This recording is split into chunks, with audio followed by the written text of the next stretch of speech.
Hello and welcome to Kanen Coffee and Espresso Machines. We're going to do a test shot today on Rancilio Silvia. We replaced the boiler gasket, and this machine has a PID, so that's why it's flashing. We're going to go ahead and give a test shot now.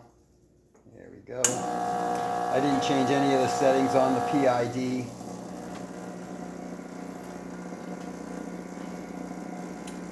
And I probably could have packed that shot a little tighter and stop it real quick, but still, it's a nice shot, has some good crema. At this point now, you would turn on the steam and the heat will increase all the way up to, I think they had it up to 240 or 250.